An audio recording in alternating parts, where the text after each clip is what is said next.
Good morning, good afternoon, good evening, ladies and gentlemen, boys and girls. Welcome to a special edition of Emergency Management Associates on the YouTube channel. We are bringing you live from Louisville, Kentucky, a news conference that took place just moments ago in regards to the the UPS plane, the MD-11 plane, McDonnell Douglas 11 plane that went down just about 3 hours ago.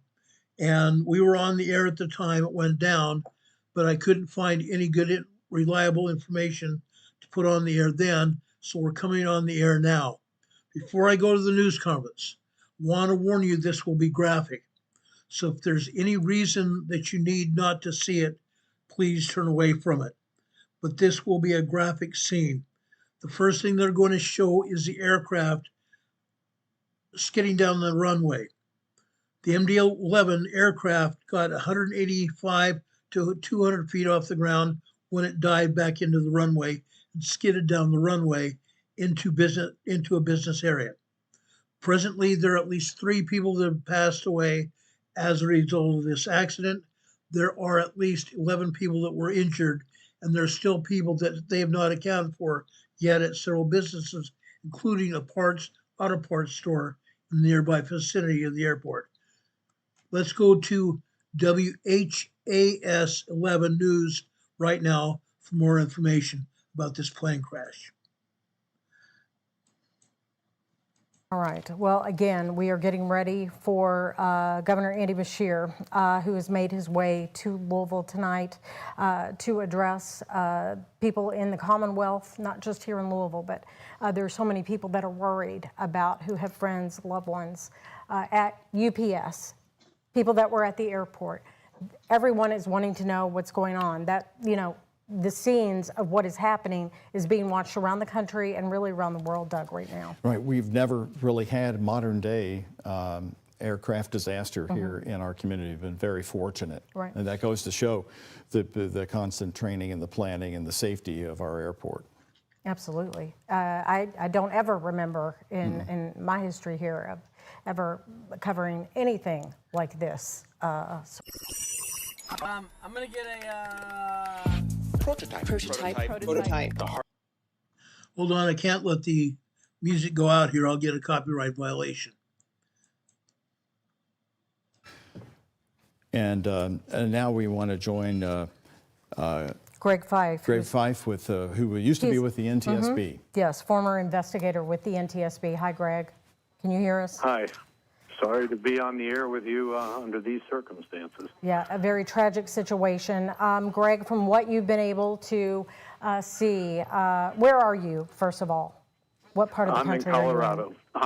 I'm in Colorado. I just got back from a trip, and I'm heading actually to Arkansas tomorrow, and then Nashville 2 days from then. So I'm sure you have seen a lot of the videos maybe that are out there. From what you've been able to look over, what's your view, if you have one, of what's happened here, and what are some of the early signs that you'd be looking for in this investigation? Well, there are a lot of videos.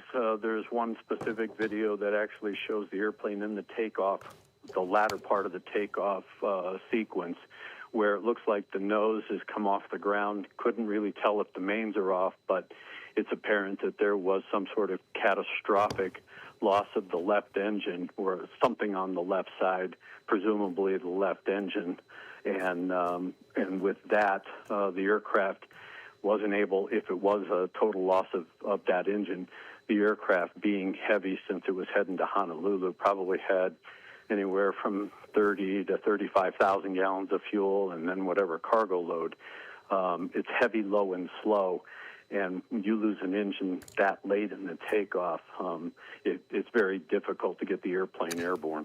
Greg, I'm going to take a pause here. We're, for the first time, showing the video recorded here of the actual. This is exactly what the other interview we just had explained. The jet taking off, they're trying to take off. It's left side on fire, and then the explosion. This is a video of this jet crash happening here in Louisville. The aviation legal expert we interviewed said he believed the plane maybe got 175 feet to 200 feet off the ground. Well, they're probably looking at some of the online, what's called ADSB, Automated Dependent Broadcast Surveillance, which basically is a better fidelity radar.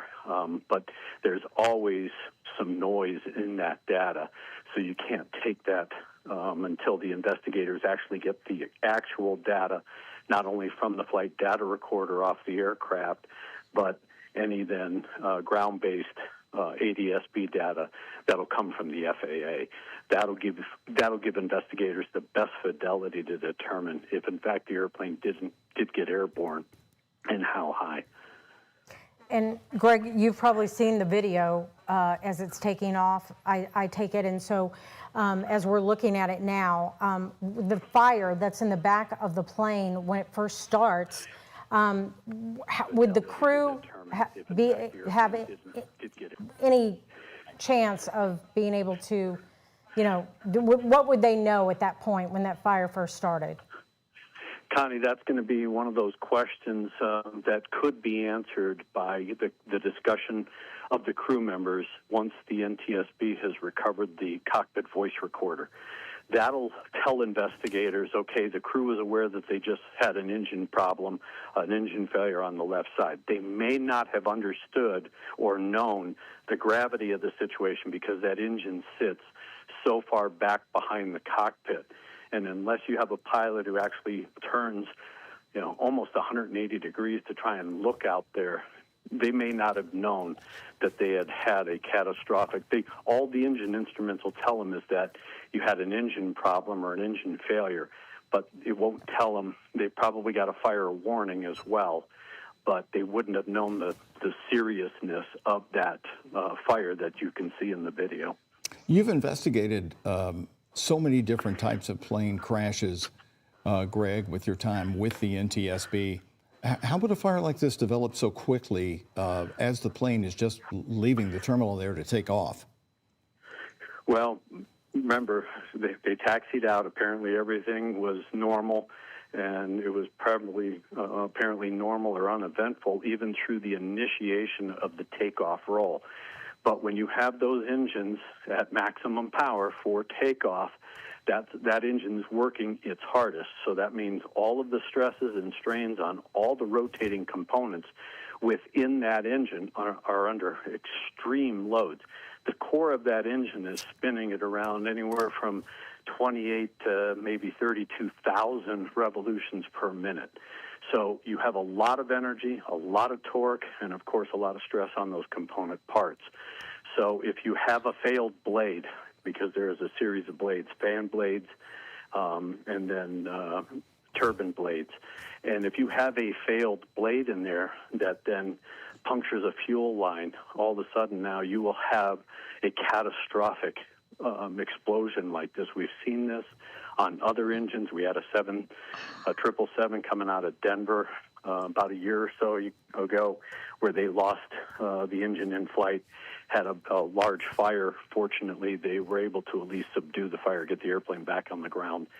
So when it happens at low altitude like that, especially during the takeoff where you have the maximum power, maximum fuel flows, you're going to get a large fire like that if it's an uncontained failure. Greg, we are going to stick with you with some questions, but we want to let you know we're getting ready to go to the Kentucky governor at Louisville Metro Hall any minute now. Louisville Metro Emergency Services also putting out right now that they are continuing the shelter in place from the outer loop northbound to the Ohio River.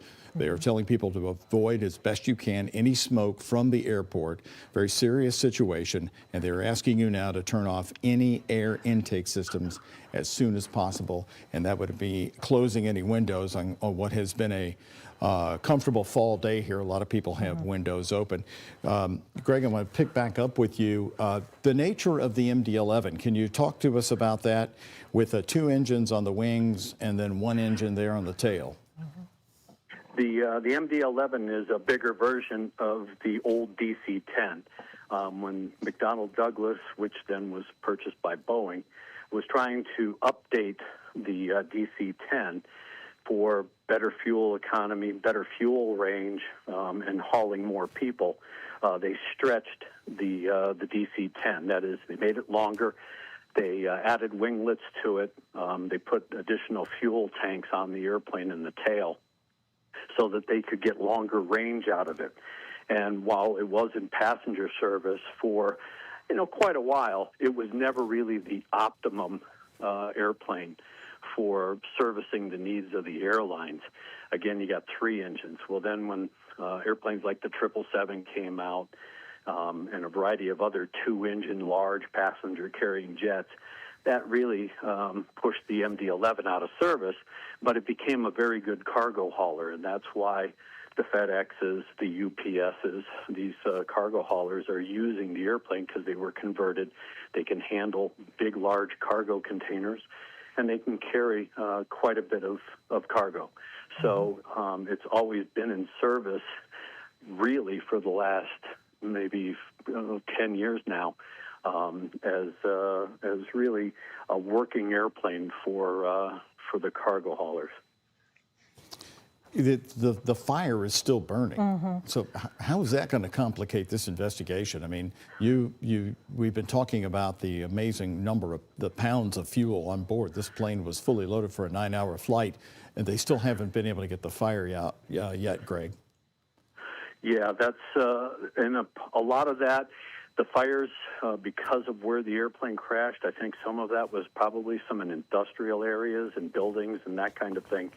So once the fuel from the aircraft was dispensed out of the wing during the impact sequence, now you've set structures on fire. So while parts of the airplane may have or are being consumed while these fires are still burning, that makes it difficult for investigators. Thank you so much. We're going to jump back with you. We need to go to Metro Hall, where Governor Andy Beshear is holding a press conference right now. Right. He's walking out. Let's go to that. Our first news conference of the evening.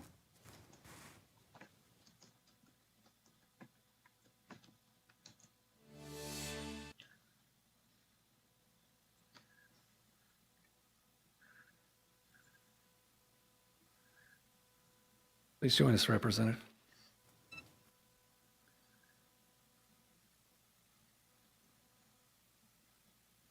Good. Well, good evening, everyone. Tonight you're going to hear from myself, Julie Carr with the Mayor's Office, Jody, the Director of Emergency Management for Louisville, your Police Chief, Fire Chief O'Neill. You're going to hear from your State Senator, Katura Herron. Representative Lisa Wilner, Councilwoman, is also going to join us. We also have representatives from Congressman Morgan McGarvey's office, Senator Paul's office. You have Chief Grimes from Louisville Airport Police, the U.S. Attorney's Office, MSD, KSP, Kentucky Emergency Management, Kentucky Homeland Security, and a number of others, because this is an all-hands-on-deck response, and everyone's contributions are appreciated and will be recognized. At approximately 5:14 p.m. Eastern Time tonight, UPS Flight 2976 from Louisville, Kentucky to Honolulu, Hawaii, an MD-11 with 3 crew members on board, was involved in a catastrophic crash here in Louisville adjacent to our airport. UPS will be releasing more facts as available. The National Transportation Safety Board will be in charge of the investigation and will be on the scene shortly. They will be the primary source of the investigation as it continues in the days and in the weeks ahead. I can confirm that there was no specifically hazardous cargo on board of the plane that would create an environmental issue for those around the site, but the impact and where it impacted could create those types of situations. So please, if there is a shelter in place, follow it. Other agencies involved that are at the scene or available: the Kentucky National Guard, Kentucky Office of Homeland Security, the Louisville Fire Department, the Lexington Fire Department, the Bardstown Fire Department, the Shepherdsville Fire Department, Louisville Emergency Management, the Fern Creek Fire Department, Pleasure Ridge Park Fire Department, Fairdale Fire Department, Anchorage Middletown Fire Department, Jeffersontown Fire Department, Airport Police Department, Louisville Metro Police, Jefferson County Sheriff's Office, St. Matthews Police Department, Shively Police Department, KSP, Louisville Metro EMS, MSD, Louisville Gas and Electric, Kentucky Emergency Management. Again, we have virtually every single fire, police, and emergency response group that is responding right now to what you're seeing. At this time, we've got some initial numbers, but let me tell you, I expect them to grow. Right now, we believe we have at least 3 fatalities. So I believe that number is going to get larger. We have at least 11 injuries, some of them very significant, that are being treated by local hospitals. Again, I think that number will get larger. There is a victim family reunification center being set up at the Louisville Metro Police Training Academy. That is 2911 Taylor Boulevard. Victim services personnel will be on site and on location for anyone who needs information. The United Way is also offering shelter to anybody that's been impacted. You can call them at 502-376-6617. Updates on the operation of the Louisville International Airport will be shared after we're completed here around 8:15 via press conference with Louisville Emergency Management. Right now, we believe that the main area hit consisted of 2 businesses, though we know there were more businesses impacted. The first is Kentucky Petroleum Recycling. We are seeking more information, but it looks like they were hit pretty directly. The second is Grade A Auto Parts.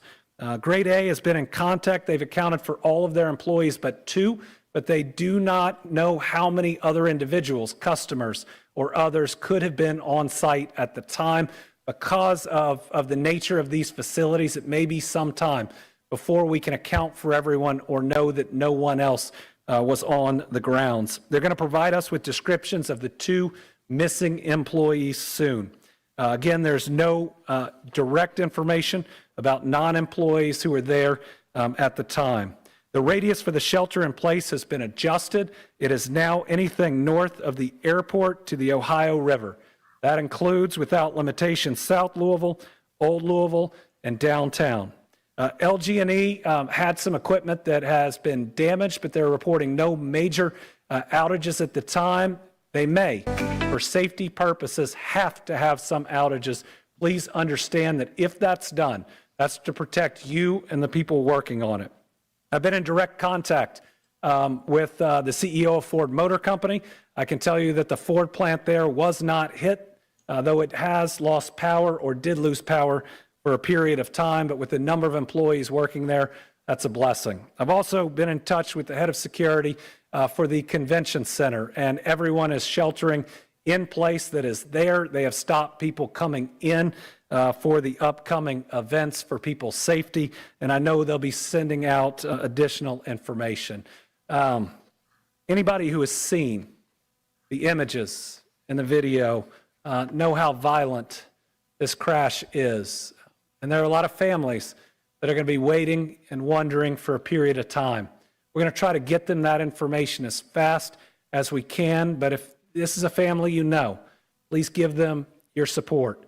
Please give them your prayers. Please give them your love and be with them, because the toughest moments, and I can say it from personal experience, are when you're wondering whether that person that you know and you care about has survived something like this. We do not, at the moment, have the status of the crew. Watching that video, I think we're all very, very worried about them. I'm going to turn it over now to Julie Carr with the mayor's office. Let me say I've talked to the mayor 6 times since this has happened. He was out of town, which was completely scheduled. He is moving heaven and earth to be back, and he will be back. And from somebody who has been out of town when some of these things happened, let me tell you, he is completely and fully on top of it, in communication, and his crew behind me is responding as well as I've seen any group do. And trust me, I've sadly seen a lot of disasters, whether like this or through weather. So I'll turn it over to Julie Carr.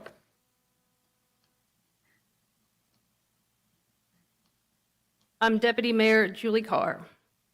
First and foremost, Mayor Greenberg has been in constant contact with those on the ground, emergency operations, Governor Beshear, and our federal partners.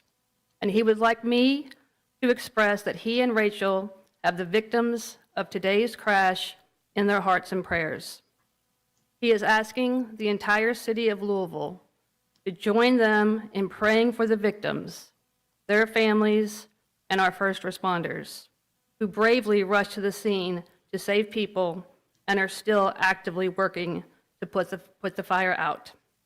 Our hearts are with those affected by this tragic incident. The mayor's office is working closely with first responders, federal authorities, and emergency management teams to respond and secure the area. The mayor is traveling and is expected to be back in Louisville before 9 p.m. He will be here to update our city as more information becomes available.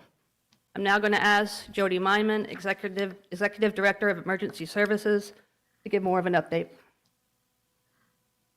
All right, we're going to hear from Jody in a second. I also have a statement from Representative Morgan McGarvey, who is in Washington, D.C. He says, tonight our community was rocked by a devastating plane crash at the Louisville airport. Representative McGarvey says, my heart breaks for the pilots, crew, and their families, and he's praying for everyone impacted. He's grateful for the bravery of our first responders as they continue their work throughout the night to respond quickly and heroically to this horrific incident. We still do not have complete details on how this tragedy occurred, but I've spoken with the chair of the National Transportation Safety Board and will continue to stay in contact with state, local, and federal authorities to get answers and do what we can to help all those affected.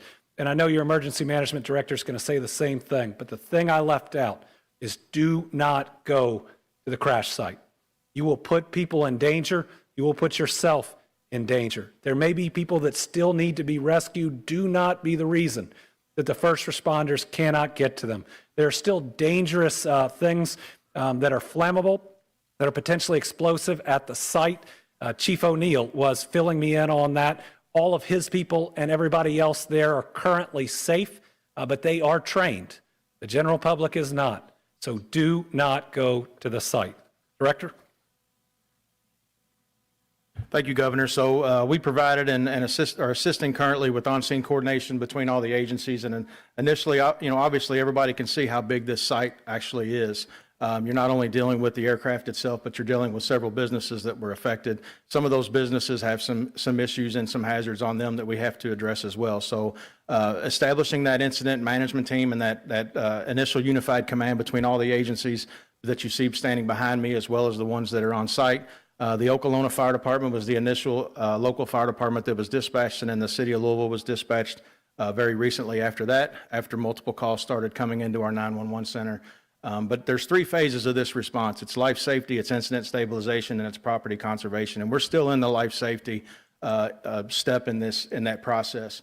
And what I mean by that is we're still going door to door in the area to make sure that every business, every facility, and there's a couple private residences, everybody's accounted for and everybody has evacuated that immediate area. Our shelter in place, we initially did that at a 5-mile radius because the wind was doing some things and pushing the smoke in different areas, and as hot as the fire was, it was kind of creating its own atmosphere and doing really what it wanted to do. So we're working to narrow that. You heard the governor already say that we've narrowed it a little bit, and we hope in the next couple of hours to narrow that as a little bit more. We started to provide initial air monitoring, very close and immediate on site. We continue that air monitoring now. We've got the 41st CST that's on site that's providing that, and they're also providing us some plume modeling that will give us the opportunity, again, a little bit later in the shortcoming to be able to narrow that as well. Like the governor said, stay away from the area. You know, there's a lot of emergency response agencies there, not only from Jefferson County, but our surrounding counties. I can't thank the response enough. But again, we're still in that life safety phase. Instant stabilization, they're doing that at the same time.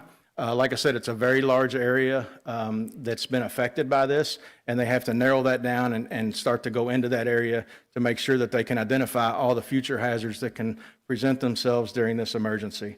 The area that we've got isolated as far as traffic has been done by Louisville Metro Police and our Sheriff's Office. Again, so, take a look at those, and please stay out of that. Please stay out of that area so it helps with our life safety and our incident stabilization. We'll continue this as long as we can. They have been able to make some headway on the fire to start to get in there. There were several explosions initially from the site itself, just by some of the hazards that were created by the facilities that it impacted. Like I said, we'll be on site. We'll provide more information as we get it through the night. Thank you. Thank you. Paul Humphrey, Chief of Police, Louisville Metro Police. I will reiterate what the governor and Director Myman said. Please avoid the area and allow first responders to do the work to rescue, recover, and stabilize that scene. I will also say that in the meantime, before we can have a more formal update, please direct all of your attention to the social media of Louisville Emergency Management for any real-time updates. We will have a Family Reunification Center set up at the Louisville Metro Police Academy at 2911 Taylor Boulevard. There we'll have our victim services unit that will be able to help any families get in contact with anyone they need. Again, please stay away from the area. Allow those first responders to do their job to make sure that that scene is as safe as possible. This will be an ongoing active scene for the next several days. We don't know how long it's going to take to render that scene safe for the investigation to take place. The NTSB will be the lead in the investigation, so as of right now, we will not be able to answer any questions related to the cause of this crash until the NTSB is able to give us more information. And with that, I will turn it over to the Senator.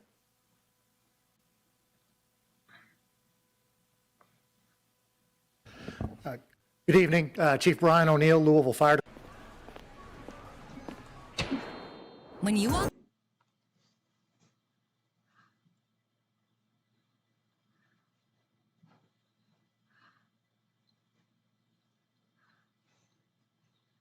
Sorry, guys, I cannot allow these commercials to go over the air.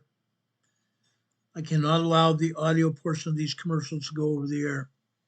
So I'm blanking out the audio right now. I will go back to it in just a fraction of a second. This was a UPS plane that was taking off, getting ready to go all the way to Honolulu, Hawaii. So we're talking about over 250,000 gallons of jet fuel that was on that plane. So we're talking about a very, very dangerous situation. The area that's affected on Grade Lane at Melton, and it's about a city block wide. You've got fuel recycling storage and some bulk fuel storage that's right there. You also have the auto parts area. There's a lot of issues that are going on with being able to surround and try to contain this fire.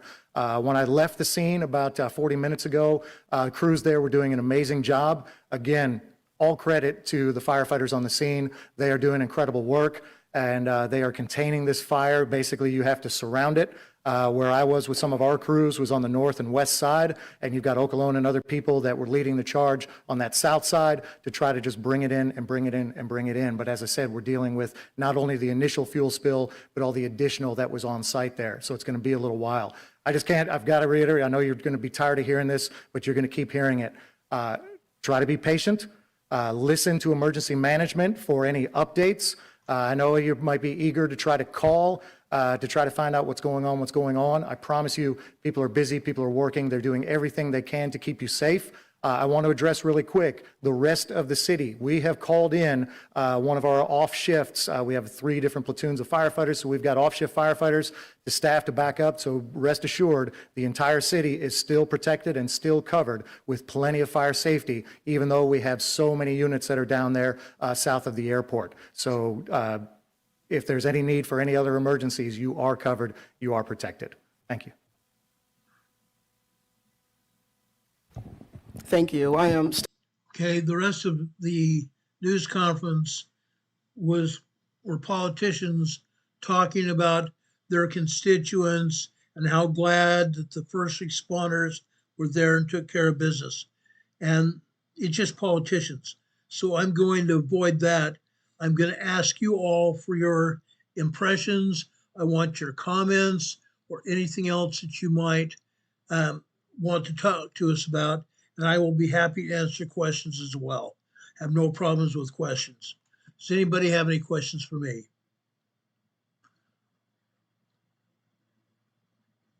Dr. J-Man's place is saying surround and foam. That's what they've done. The fire departments have surrounded the area with foam, and they've called for more foam from various other departments in the surrounding region. So they'll have plenty of firefighting foam on place at the scene and be able to take care of business. But again, this plane had over 250,000 gallons of fuel, incredible amounts of jet fuel. And this is going to burn for some time. They also ran off the runway and went down into a business park. There was a business park where fuel was stored. There's also an auto parts store, and I think 2 or 3 other locations that they mentioned. They were still trying to account for 2 employees of the auto parts store that they had not accounted for. They also may have had customers there that they did not account for either. And so they're going through very deliberately and painstakingly to try to find out who is actually there and possibly recover bodies of people who are injured or killed. That's what's happening there. It's going to be a very, very hard place to be. I've been at one plane crash in San Diego early on in my career, and it was not fun. Was not fun at all. I think it was called PSA Crash 63. Back, I believe, it was in the early 80s. Early 80s. Very bad plane crash in Hillcrest neighborhood of San Diego. Any questions?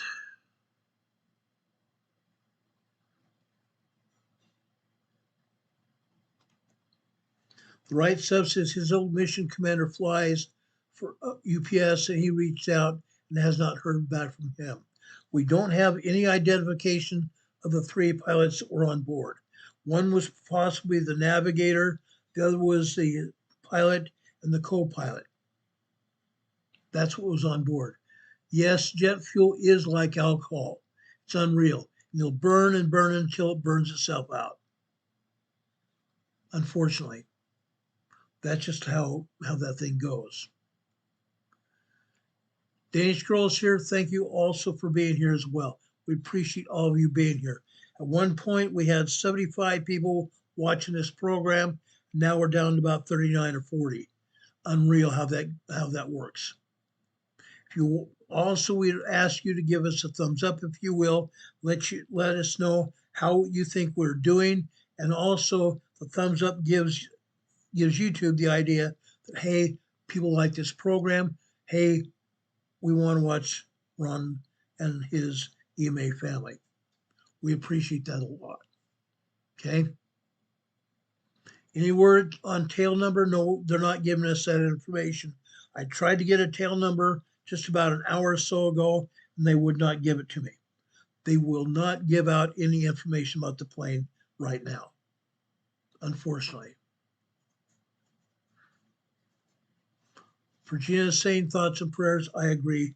All we can do right now is keep them in our thoughts and keep them in our prayers.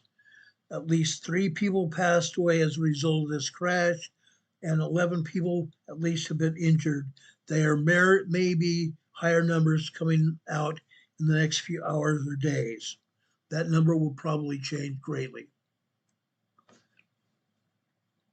The right stuff says the MD-11 is a widowmaker. Yes, I believe that might be true.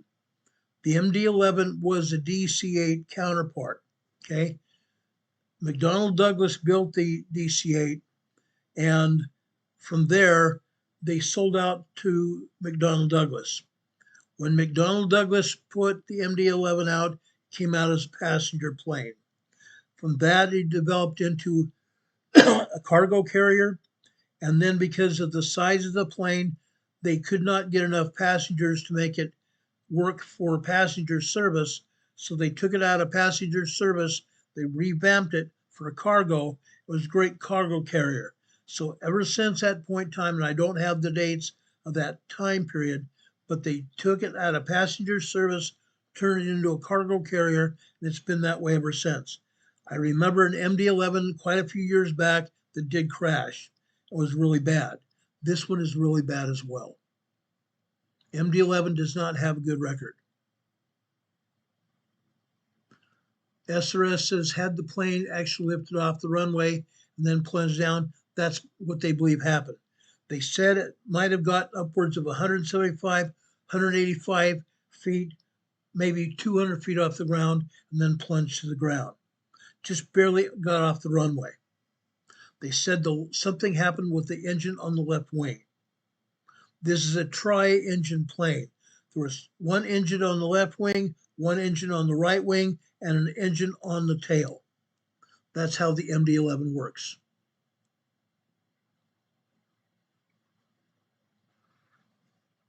Trish Killian just gave us a $10 or $20 super chat. I want to thank Trish for that $20 super chat. I'm giving you a EMA sticker for your super chat. I'm also giving you a thumbs up for that. We appreciate any and all super chats we can get because that helps keep this program on the air. I've told you many times throughout my career here on YouTube that when I first got on the air, I didn't think that it would cost money to stay on the air, and it does. It costs me $253 a month for just the ability to get on the air. Okay? Bandwidth. Bandwidth is very expensive. That's why I constantly ask for that as well. We appreciate your super chats. We appreciate you also donating to our PayPal locations, which is very, very helpful. Very, very helpful to us.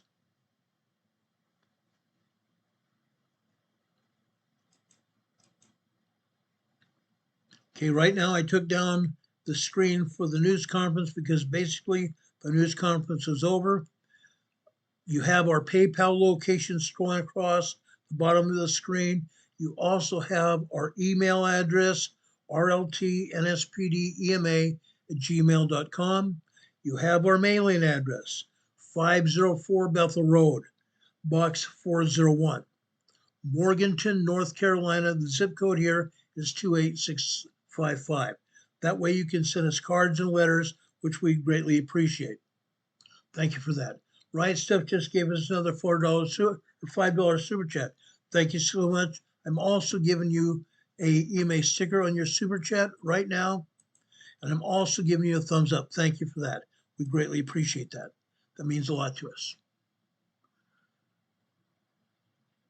Aveyah says we stopped inspection of the hollow air a long time ago because they would not keep up repairs. That's possible. That's very possible. I heard something like that a long time ago. Right Stuff says, thank you. We love you, Ron. I appreciate each and every one of you. And I do love you like my own family members. You are my family. Dr. Jamin's Place is saying UPS is starting to peak hit right now because it's peak season. Okay. Everybody is sending packages, and to beat that, it's coming the holiday. Everybody's going to be sending packages for the holidays. I still would ask all of you, don't stop sending packages just because of one plane crash. This does not happen very often. And actually, plane travel is a very, very safe way of transporting people and cargo. Yes, Laura Marie, she says it's a very devastating crash. Prayers for all the victims and the emergency responders as well. I echo that. I really echo that. As I said, I used to be a first responder, and I got to be to the point, sometimes I hated that. I hated that part of my job. When you go to, I was a traffic accident investigator, and at some point in time, after you investigate so many devastating scenes, it gets very, very, very raw. And I never wanted to become this calloused cop on the street. I never wanted to do that, and I didn't become that. I was still very much a righteous person. I was very much a caring person, and everybody that knew me knew I was that way. They knew I was that way, and I'll always be that way. But we appreciate each and every one of you here. My buddy Don Patoga is still here again tonight. He's still here with us. Quite a few of you guys are here with us. We appreciate it. Do we have any more questions? I want to make sure we have all your questions and we get your questions answered. I do have a law enforcement background. I also was a CPR and first aid instructor. I was an accident investigator, and I was also a certified homicide investigator. So I've been around a lot of stuff throughout my years.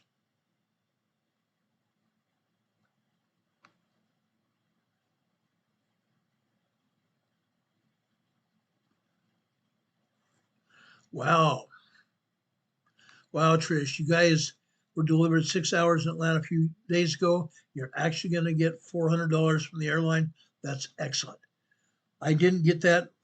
I took a plane from San Francisco to Denver one time, and I was way late and had to take another flight, and they only gave me a $100 upgrade. That was nothing. That was literally nothing. Dr. Jamin's Place says UPS and FedEx both are at peak. They have thousands of flights per week, and they're nerve-wracking when things go sideways. I totally agree. Anytime a plane, whether it's passenger or cargo, have things that go sideways, it gets to be very, very nerve-wracking. I totally understand that. Laura Marie just gave us a $10 super chat. Thank you, Laura. God bless you for that. I want to thank each and every one of you for your super chats. That means a great deal to me.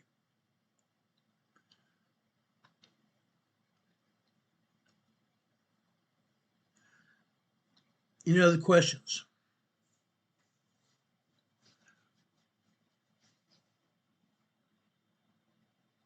You guys are awesome. I love your questions. They're very pertinent too. Okay. I don't want some off the wall question that doesn't mean anything. I love it when you guys field me questions that, one, I can answer, and number two, they're relevant to the communication here. That's important. That's very important. I appreciate and love each and every one of you. Any other questions? Virginia says she was delayed at the Texas airport for several hours. We got a voucher for dinner. That's cool. That's more than I ever got on any plane. I've flown Southwest, I've flown Frontier, I've flown United, I've flown Delta, and I may have flown 2 or 3 other airlines, but I think United was probably one of my better ones, and Frontier is probably the best. That's my opinion. That's my opinion. Any other questions here? Dinner at the airport, that's so cool. That's really cool.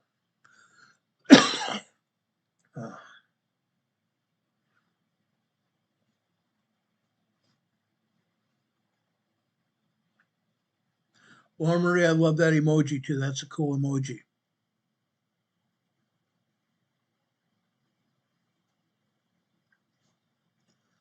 Any other questions, guys?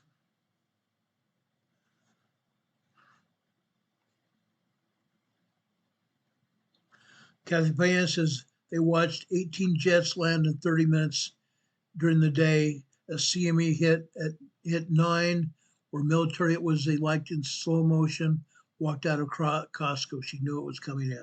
Wow. Wow. Interesting.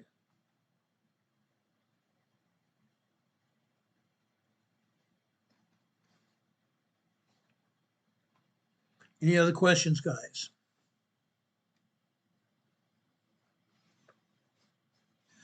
Again, this was the MD-11 McDonnell Douglas flight, UPS, headed from Louisville, Kentucky to Hawaii. It had over 250,000 gallons of fuel on board, and it was going to go out over the ocean within a short time. Bryce Stuff says, I can only imagine how horrific it was to watch that unfold. I agree. I've never enjoyed ever, whether it was on videotape or whatever, watching a plane go down. That's not fun for anybody. That's horrific. That is literally horrific. I have a lot of friends that are pilots. I, in fact, have a pilot on YouTube that puts up videos of flights that they take on a frequent basis. And someday I fear that something might happen to that pilot, friend of mine. Unreal.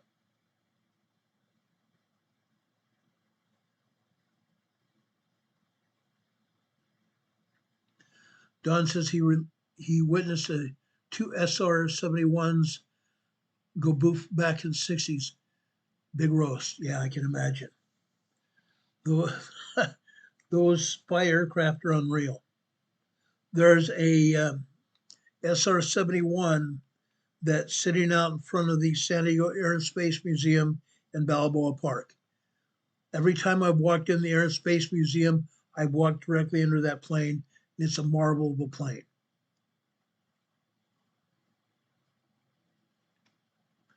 Bryce Steph says he just heard back from his old mission commander and he's still okay. I agree. This whole thing is still tragic, but I'm glad your mission commander is okay and he's alive and well today. That's great news. Guys, I think I'm going to let you go at this point in time. I want you to know how much I appreciate you being here, watching this with me. If you have questions or anything, leave those questions at the bottom of the video.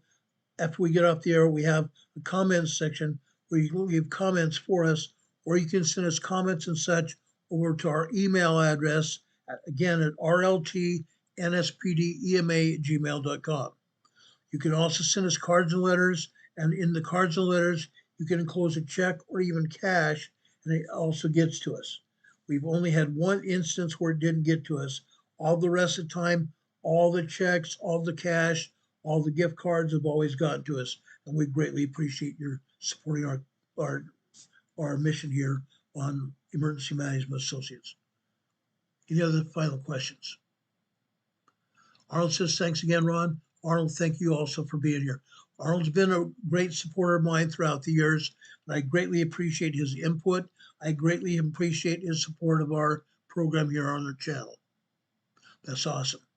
Guys, I love you. I care about each and every one of you. I want you to know that. It means a great deal to me to have you as part of our program. It's a great thing. I want to tell you that. I mean that greatly. Okay? I mean that very greatly. I appreciate each and every one of you. It means a lot to us. It really does. I ask God to bless you. I ask God to be with you always. Always and forever. Okay? Always and forever. You guys are the backbone of our channel. You guys are really the backbone of our channel, and we love and appreciate you. It's a great thing to have you here with us. I want you to know that. It's awesome. Now, if you just bear with me for just a minute, I'm trying to line something up here. Oh, that's wild. It's not going to allow me to do it. That's crazy.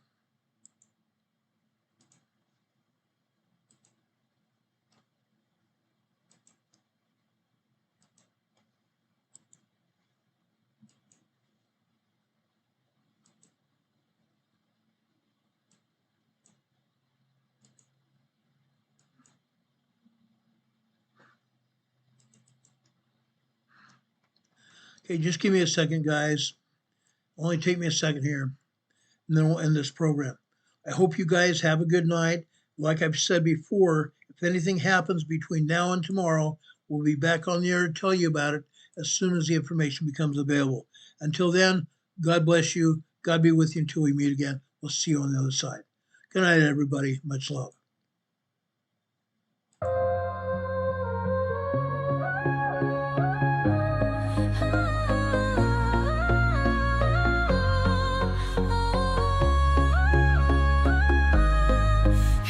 Emergency Management Associates, we're dedicated and true, bringing you the essential knowledge, helping you see things through. From disaster preparedness to navigating recovery's embrace, we're here to guide you in every unpredictable time and place.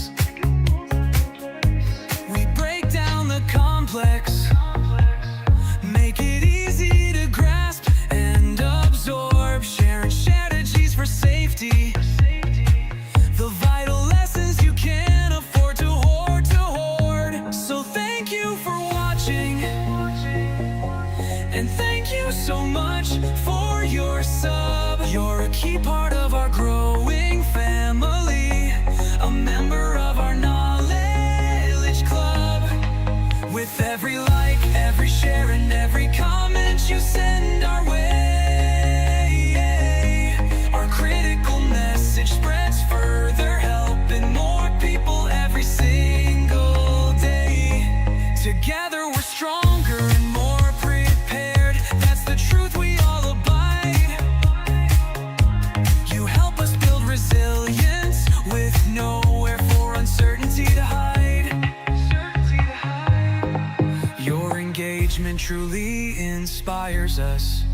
Your feedback acts as a guiding light, helping us continually grow and making our channel's future bright.